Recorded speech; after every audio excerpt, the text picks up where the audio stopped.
Hello, this is the Irish Extra, and yes, the Premier League predictions are back, and oh boy, I've had no real luck with them the last few weeks. It feels like I've had to go to Aldi and do something stupid every single week. But look, they're back, and hopefully my luck has changed after the FA Cup break, or not, because during the FA Cup break, I put no forfeits on the FA Cup except for one game. Still at the 5 rolls of toilet paper. Not clean toilet paper. Not new, brand new toilet paper bought from Aldi. Oh no. Toilet paper that's been rotting in my bathroom for months and months and months. And now I think I probably just got dirt in my lungs. But anyway, let's see. What is next up for the Premier League game week?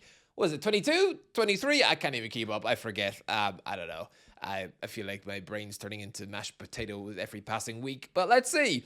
Man City versus Man United at Old Trafford. Oh boy, that is the big juicy game to kick us off this weekend. And look, do I tip Michael Carrick to get a result against the great Pep Guardiola? Well, I kind of made a mistake the other week when I said that Seth MacFarlane's little bro would get slapped up with Chelsea at Man City. And he got a point. Callum McFarlane, this absolute rookie nobody who never even had a playing career, barely had a coaching career, looks like someone who, I don't know, spent his 20s living in his mum's basement playing Super Mario Kart against Chinese 12-year-olds online. Like, he managed to go to the end and get a point. So this isn't like a boxing match where if you get a seasoned boxing pro against a rookie, the rookie's going to get his face turned into tomato ketchup. No, it's not that. So Man United, with a new manager bounce, they could get a result here. I mean, I remember when Ole Gunnar Solskjaer came in as the interim at United and quickly beat Pep Guardiola. Actually, he used to beat Pep quite regularly. And let's be real, we all know that Solskjaer is an absolute squashed muffin of a manager. So Man United could get something here. But I don't think they will. Okay, because I do think City are going to win the league. I know, people are going to say I'm absolutely crazy. But they called me crazy a year ago when I said Forest would crumble, and they did. So I'm gonna go with that. Because City are moving like they did in 2009, signing top players from mid-table clubs like Gehi and Semenyo. And I mean, especially if Gehi starts this game, probably won't actually. It's probably not enough time. He probably won't even be the match they squad. But maybe they'll push it through, because otherwise the alternative is some kid they brought back from Watford, Max Elaine. So I'm going to go with a City win, but I think it's going to be a narrow City win, because I think Man United will get a boost. Like, the fans will be singing Carrick's name. I'm not sure if he even has a song. Probably not, because he was in a Man United team full of absolute superstars, so I don't think anyone probably bothered to give him a song. Not much rhymes with Carrick anyway. So, yeah, I'm going to go with a 1-0 City win. Look, I know Semenyo. I said Semenyo would be a flop, and he wouldn't score 2 goals in a City shirt. He's changed my mind already. He's already got 2 goals in both cup competitions. So, yeah, I mean, I'll be a fool to back against him. He's got an absolute golden touch right now. So, yeah, 1-0 Semenyo. And if City don't win, I'll shove a plate of scrambled egg in my face. All right, next up, Chelsea versus Brentford. Another pretty posh local derby. I really think Brentford could get something here, you know. I really do. Look, it's a battle of absolute rookies. Liam Senior versus Keith Andrews. By all rights, when you look at their CVs, this is a managerial shakeup that should be happening in the Championship. Like, Senior should be managing someone like a Blackburn Rovers, whilst Andrews has Portsmouth, like something like that. Like, then again, I'm not saying that, you know, Keith Andrews isn't doing a fantastic job. He is, and he absolutely merits keeping his Brentford job. But I mean, he had no right to take it in the first place. Like, it's a fluke that Keith is doing so well as a boss, considering he's an absolutely inexperienced rookie. And I think I wouldn't be surprised if the Brentford form fades away in the second half. Senior, I've already said it, he's just, what is he doing at Chelsea with a 6-year contract? Wearing glasses in the dugout. He looks like somebody who brings a briefcase to work. But look, I think, I don't know. I think it'll be a draw, actually.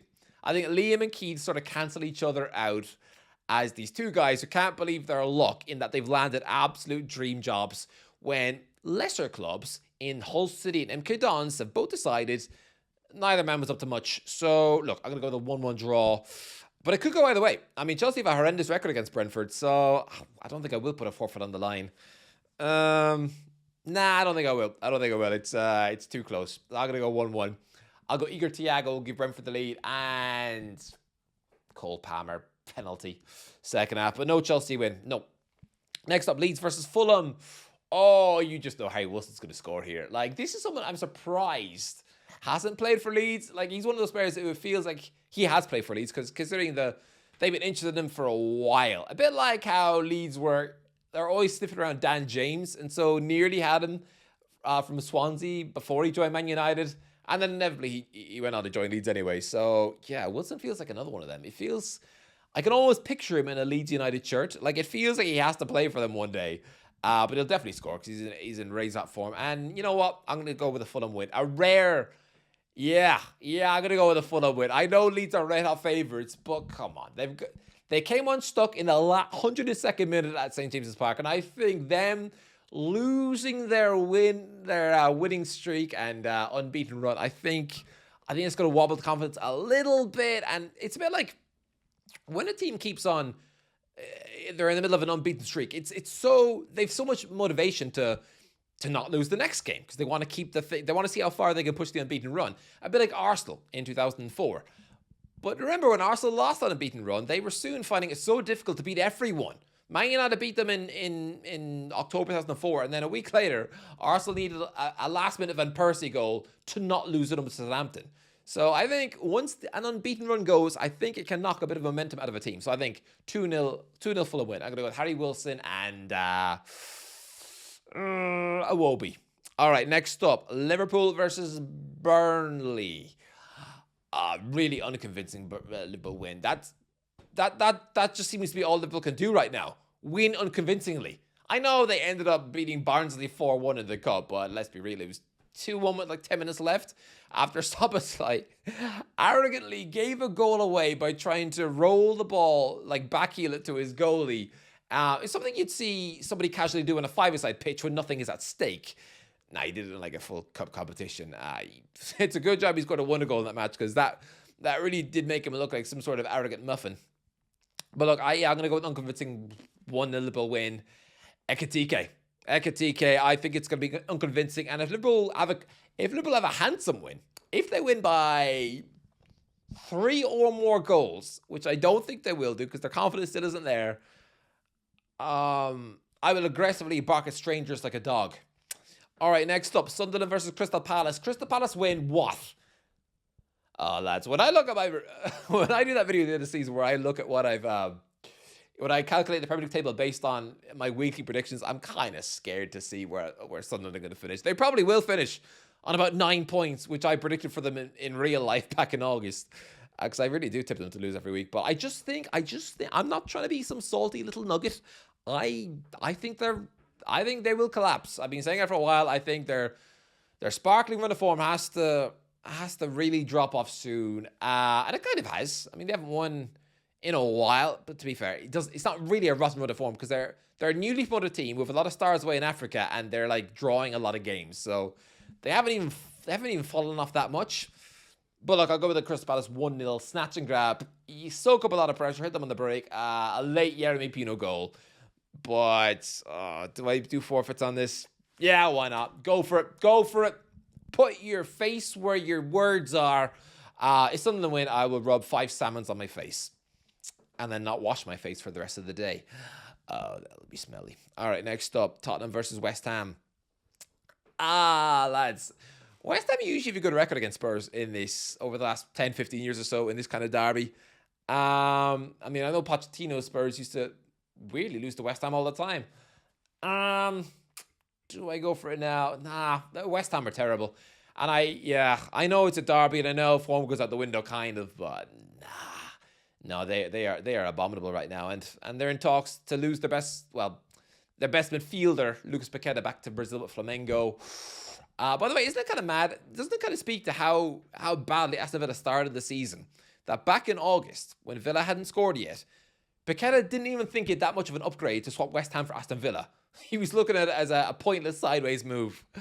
Oh boy, how I bet he regrets saying no to that now. He literally had a 50 million offer on the table from Villa to go. And he got spooked for some reason. I don't know why. Maybe he just hates England and the whole FA and just wants to get out of here, which you can't really blame him. I mean, they did try to destroy him, right? So, look, I'm going to go with the Tottenham win. I'm going to go 2-0 Spurs. Pretty boring, but Van den Ven, and if Brendan Johnson was still there, this is absolutely the sort of game Brendan Johnson would score in, but he's gone. So, Conor Gallagher. Why not? Why not? Off the bench, get a goal. Yeah. And if West Ham win, then I will do my prime catch-up dressed like a Teletubby. All right, next up, Nottingham Forest versus Arsenal. Look, I've been backing Arsenal to trip up a lot lately, but no. I know Forest can be a bit of a bogey ground for them, but nah, they'll turn up and they'll find it pretty comfortable. I know, look, not only are Forest a bogey team, but Sean Dyche, they found it really difficult to beat his teams in the past. He's like their modern-day Tony Pulis. So putting Dyche and Forest together, you think it might be, especially on a wet January night, just like it was in the FA Cup a couple of years ago, you might think, oh yeah, Forest are going to win again. Nah. Arsenal, I think this Arsenal team will trip up and eventually lose out on the league title, but not here. Not to Forest. No, I'm going to go 2-0. Piero Hincapié and Gabriel Jesus. 2-0. Gyökeres will not score, though. That much I am sure of. I have him in my fantasy league team, but only because I'm in a draft league and there's no one else to pick. It's either him or Matthias Mane. Literally. I'm almost tempted to swap out the Swede for Mane. I'll say that if Mane scores this week and Gyökeres does. Gyökeres won't, though. I know he won't. But yeah, if that happens, I feel like throwing a cup of tea in my face.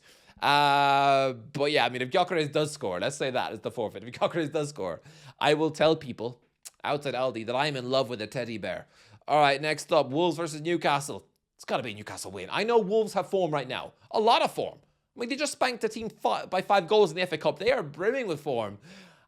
Which is going to be interesting. Like, imagine if they go on a really good run of form, just like last season, when they won 6 games in a row in the spring. If they do that this time out, this could be the greatest of all great escapes ever. I kind of want that to happen. I'm here for it. I want to see Wolves stay up. I want to see them go on a madness and do something like that. It would be incredible. I don't think they will, though. I mean, it's too big a gap. Like, it's, they are 7 points. You could triple the point score now and they still wouldn't be out of the bottom 3. But I think they should give it a decent go. So, I'm still going to go with the Newcastle win, though. I think 2-1. 2-1. I'm not even confident, though, because Newcastle away form is horrific. And we've been playing a lot of games lately. Actually, look at the January fixture list for Newcastle. It's absolutely stacked. They're going to be absolutely worn out in February. Honestly, if I'm a Newcastle wag, I wouldn't even blame my hubby for not getting me flowers. He'll be too mentally exhausted to even know what day it is after all these games. But look, I'm going to go, 2-1 Newcastle win. I'm going to go Mane. Why not? Mane goal. Oh, he's just going to score. I know he is. And don't worry, I will fling him my fancy league team if he does. I should do it now. Like, I really should. He's in razor hot form. I'm going to go with Mane. I'm going to go Gordon penalty and a Harvey Barnes winner. He gets his goals in spurts. And then, finally on Sunday, Aston Villa versus Everton. Villa win. Surely Villa win. Everton are in pretty bad form right now. And David Moyes is inching towards the inevitable upgrade, you would think, to go with their flash stadium. I think Villa win this pretty comfortably. 2-0. Rodgers and Watkins. And if Villa don't win, then I would aggressively tell people outside Aldi that it's my birthday. It's not nowhere close. All right, next up, Brighton versus Bournemouth, the last one on Monday night. I have to tip Bournemouth. I have to. I know. Look, they just beat Spurs to end their winners run. I have to tip them. I have to back them. I will back them to get a 1-0 win. I was going to say 3-2.